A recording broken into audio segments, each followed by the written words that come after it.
Hi, Amanda here with Crafting with Amanda, and I am a close to my heart maker, and I'm very excited about today's project. Kim Ferguson and I have gotten to know each other through YouTube creation. As soon as I started my channel, she reached out and made some nice comments, and we connected and became friends, and actually have just really formed a friendship through Zoom meetings, and she and her friend are actually coming out to visit me in January, so very excited about that.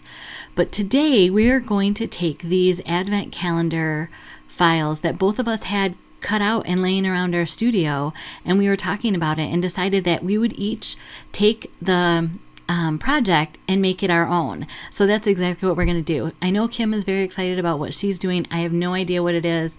I'm making this so that it works for my family. As you can see, mine only has 24 boxes on the front, and then the 25th and an extra box are on the back, because we just put little notes into our boxes and it gives directions, and I can talk more about that later. So here are some of the pieces that the Cricut cut for me. You choose the project from the Seasons of Joy digital art collection through Cricut, and I will have a link through my affiliate for that if you want to get it. And both the wreath that I do and the Advent calendar are a part of that digital collection, and I want to say it's only $9.99, so it's a great deal.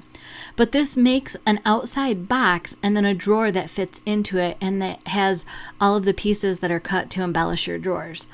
So here are all the boxes, and I decided to cut them in different colors, or excuse me, the drawers, to cut them in different colors, and I left all of my boxes in that craft paper.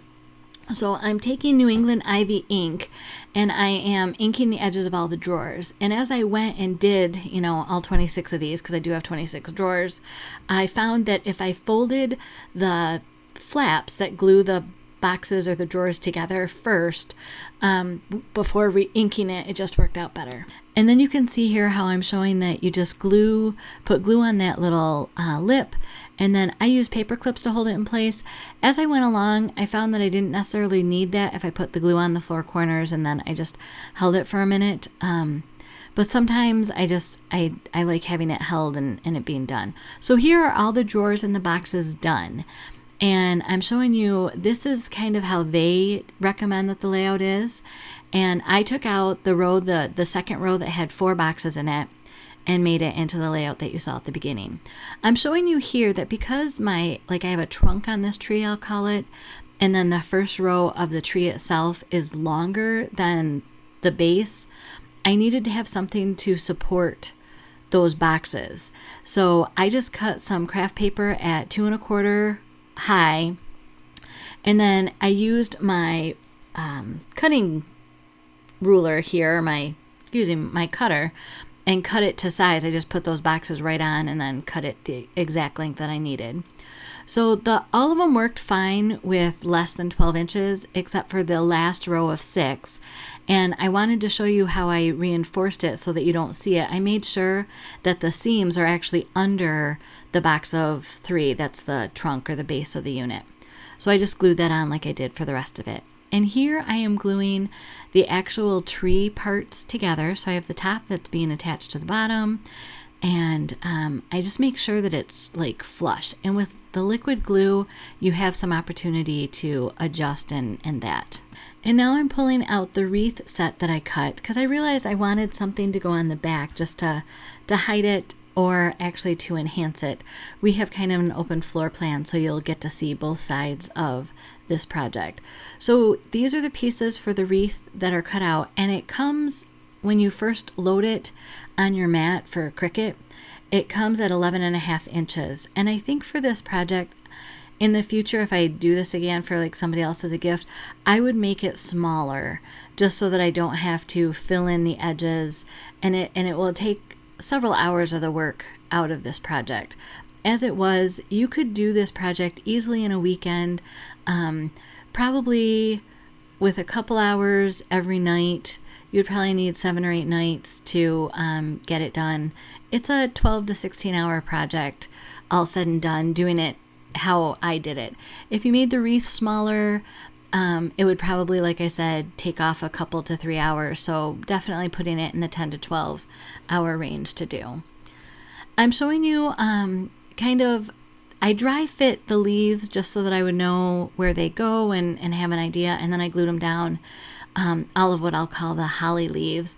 And then these other shape leaves, like the big eucalyptus or the other veiny leaves, I kind of looked and said, oh, there's 8 of these or there's 6 of those, and just knew to space them around the outside edge. I believe that there end up being 8 of these red berry sticks. And so I'm just placing those in sporadically. And in our house, my favorite color is blue. Pretty much all shades of blue, but blue. So traditional Christmas works fine, but if I can add some hint of blue to it, I will. And you'll see that I get to do that here in a little bit.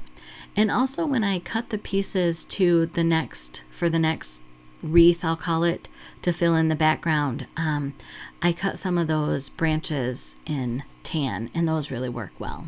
Going to my stash, I had these poinsettia flowers that I had cut from the gold and the blue, and I did it, 3 years ago, maybe even 4 years ago, as a club night project for my customers as a thank you. And we made a wreath actually very similar to this before this digital collection was available. And we all had our poinsettias and made them just as I'm doing. You ink the edges, you shape the petals, and then you glue them all together. And you can use liquid glue, you can use glue dots, you can use foam tape. All of those will give a different height in between the layers of the flower. So that's what I just did. And then I'll use a gold brad from my stash to pull those all together. And I really like the Close to My Heart gold and silver foil papers because they're cardstock weight and they just really hold up to some embellishing. Here are the pieces again from the collection, and this will decorate the front of the drawers. So what I decided to do is to sort them out by kind of same part and also all the numbers. And I find out that I'm missing a 3, and I also thought that I was missing an 8, but I found that down later. It was down by my zeros. I thought it was an and sign at first, but I find that later, and you only need 2 8s, but I am missing 2 3s. So I will have to cut those. And here I went with a punch, and I have a whole bunch of music, whether it's copied that we've used for choir, for practice, with permission, by the way, because we do have permission to print things like that for the choir to practice since we own the hymnal. And it's actually a piece of music that we were practicing that we don't need anymore. So I used my punch and punched out my circles, and then I'm going through and kind of pairing up all of the different fronts to them. And I realized I needed to put them in the order that I was going to have them on my tree, just so I could make sure that like the snowflake isn't directly under a snowflake above it, or that I have too much red over on the left or too much, green on the right. And that's what I'm doing, is kind of selecting the different components.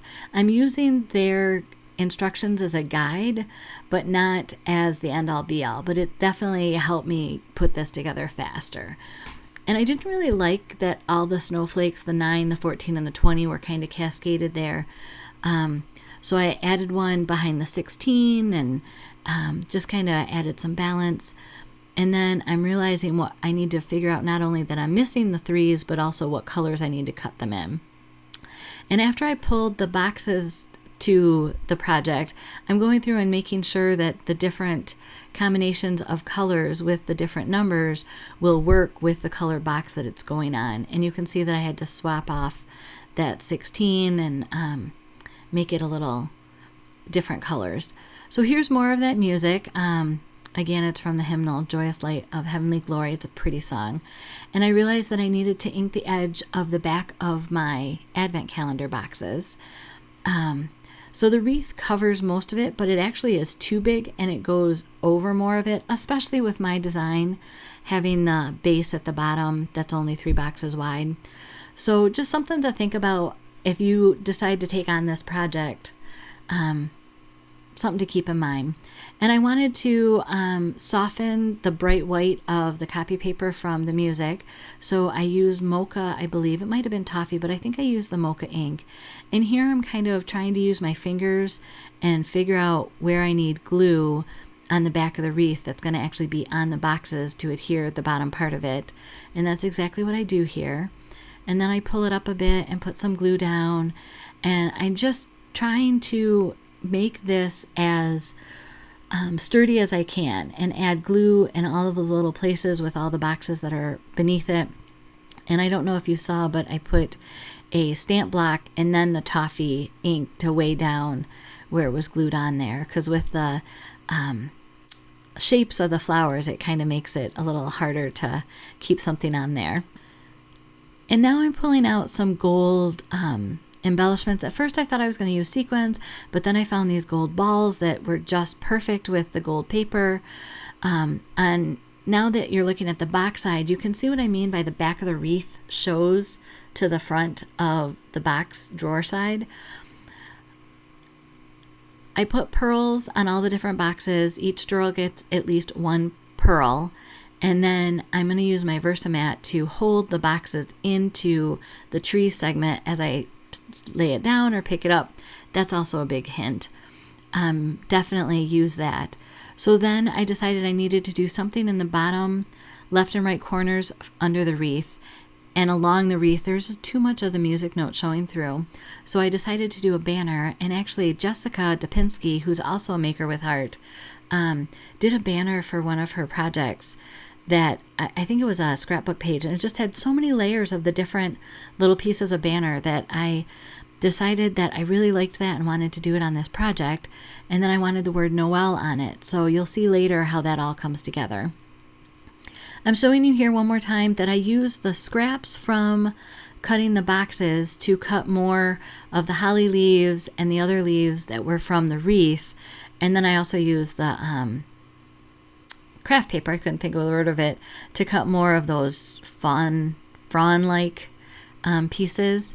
And so here I decided to score them all first before I ink them. And I'm not going to make you watch me ink all of these, but that's exactly what I did. And actually I did it. We lost power. We had really heavy winds out here last night, so we lost power and I wasn't sure I was going to get this done, but thankfully the power came back on. I was able to finish this up. I'm covering the back of that wreath form. Again, in hindsight, I might have cut 2 or 3 wreath circles just to give it some more stability, since it doesn't really have a backing the whole way around. Otherwise, as long as it was fully encapsulated on the back of the box, it would have been fine. I just needed to resize it. So learn from me, and when you guys do it, you won't cut it too big. If you haven't watched my channel, I love these reverse tweezers that you pinch to open and then they hold things shut. It's great to have an extra hand, especially when you're working with the leaves or flowers on different projects. It's nice to have that extra pair of hands, as I'll call it. So we did the one side of the back, and now I'm going to work on the other side. And as I was pulling leaf colors for the first side I actually put a pile up above my Versamat so that I would have the same colors balanced on this side. And I tried to do that on scrapbook layouts too. So again, with all the 3 different color green leaves that are out here and the different styles of leaves, I made sure that I didn't use up all of them on one side and have to go back and cut some more. And that little jar that you see me putting my glue in is actually an old horseradish jar, and it's the perfect size because it's glass, so it's heavy enough that it stays upright, but it's not so deep that I can't grab my small glue bottle out of there. And I just refill my glue bottle. I really like that size. So in fact, during this project, I had to refill that glue bottle. Now I'm putting more of those brown frondy kind of leaves poked in there, and I really just like how this looked. I did end up adding some of those to the wreath on the back as well. So here is the banner that I was telling you about that Jessica did, and I kind of dry fit it together on my mat, but I realized that I wanted to keep it that way, so I took my ruler and flipped it all over. So now you're looking at the back of the banners, and the pieces on the left go to the right and the pieces on the right go to the left. So I'm kind of working backwards. It's not going to be exact, but it's definitely giving me a good jumping off point because it took a little bit of time to balance what colors went where. And here again is more of the music paper that I have a punch that's that banner shape, and I did go ahead and ink it up with more of the mocha ink. I'm going to add more of these banners, and then I'm going to add those Noel letters to it. And I didn't talk about it at the time that I showed you how I did these, but I did do 4 layers of craft paper before I put the gold foil paper on top of these letters. So they definitely have some dimension to them and just look great. So I'm trying to tuck this in and work around the poinsettias, and you could just do Noel on a string across it, but I wanted to cover more of that music. It just seemed too much of the music in the middle. So here we have a close-up of the wreath, and you can kind of see the different components there. Now this is the drawer side with all the boxes and how that looks. And like I said, I just put little slips of paper in, and it'll be for a treat or for a wrapped gift, or they get to choose what we're having for dinner that night, kind of what mom's gonna make. If you are unfamiliar with Kim Ferguson, she is amazing, has great ideas, so head on over to her channel. If you haven't subscribed to my channel, I would love for you to do that. And then here's the link to her video of what she did with the Advent calendar. Have a great day.